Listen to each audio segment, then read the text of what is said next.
Doing great. तो आज मैं आपको बताने जा रही हूँ कि सिंगापुर वीज़ा के क्या स्टेप्स हैं। जैसे आप दुबई जाते हो तो वहाँ पे आपके पास ऑप्शन होता है वीज़ा ऑन अराइवल का, if you have US visitor visa और UK visa. But Singapore is a digital country, तो यहाँ पे ई वीज़ा चलता है, यहाँ पे आपको स्टैम्प्ड वीज़ा नहीं मिलता। तो इसके लिए आपको बहुत ही सिंपल स्टेप्स फॉलो करने पड़ेंगे जो मैं आपको आगे बताने जा रही हूँ। So the first and foremost thing is आपके पास एक वैलिड पासपोर्ट होना चाहिए जिसकी वैलिडिटी हो एटलीस्ट 6 मंथ्स की। The second step is duly completed and signed 14A visa form. उसमें आपको बेसिकली आपका name, address, date of birth, passport validity, where you staying in Singapore, for how many days you are planning to stay in Singapore, आपकी return flights कब की है, आप अपने home country में कब जाएंगे, ऐसी डिटेल्स मेंशन होंगी। तो थर्ड स्टेप है आपके पास कलर्ड फोटोग्राफ्स होंगे, not your usual passport size pictures. Photographs का साइज होना 35mm इंटू 45mm एंड 80% आपका फेस विजिबल होना चाहिए and it should be matte finished.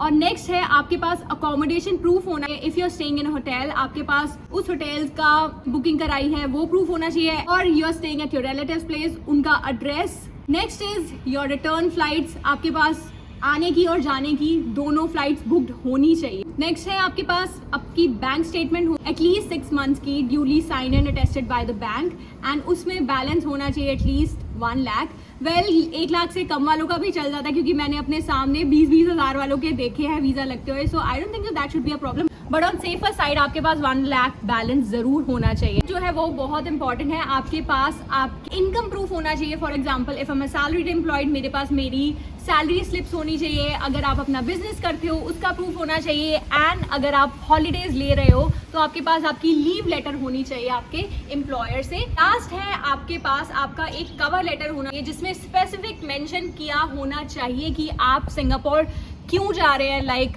On leisure purpose, travel, business etcetera, and आप Singapore में कितने दिनों के लिए रहोगे, कहाँ पे रहोगे। फॉर एग्जाम्पल तो अगर आप अपने रिलेटिव्स के पास जा रहे हो तो वहाँ से आपको एक इनविटेशन लेटर आना चाहिए, जो मैं साइड पे लगा रही हूँ। इनविटेशन लेटर इस फॉर्मेट में होना चाहिए which is quite simple.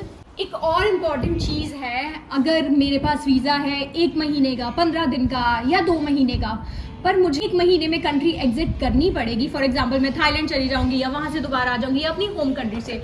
But और चीज़ है, अगर आपको एक्सटेंड करना है आपका ट्रिप तो आप इस लिंक पे जाके एक फॉर्म सबमिट कर सकते हो, and it depends on the government whether they approve your stay और नॉट। बट डजंट मीन कि आपका एक वीज़ा कल एक्सपायर हो रहा है और आज आप फॉर्म भर रहे हो। आपको एटलीस्ट 1 वीक पहले ये फॉर्म भरना पड़ेगा एंड वेट करना पड़ेगा whether you will be able to stay in Singapore or not. Singapore का ई वीज़ा लेने का प्रोसेस बहुत ही सिंपल है, एज मैंने आपको पहले बताया। बट द थिंग इज आप डायरेक्टली वीज़ा के लिए अप्लाई नहीं कर सकते हो, आपको ऑथराइज कंसल्टेंट्स के पास जाना पड़ेगा, एंड कॉस्ट अराउंड 1800 से 2300 कुछ आएगा, डिपेंड्स ऑन द एजेंट आप जिसके पास भी जा रहे हो। एंड होपफुली आपको 3 या 5 वर्किंग डेज में आपका वीज़ा मिल जाएगा। मुझे तो 2 दिन में मिल गया था, एंड आई होप आपको भी आपका सिंगापुर वीज़ा जल्दी मिले।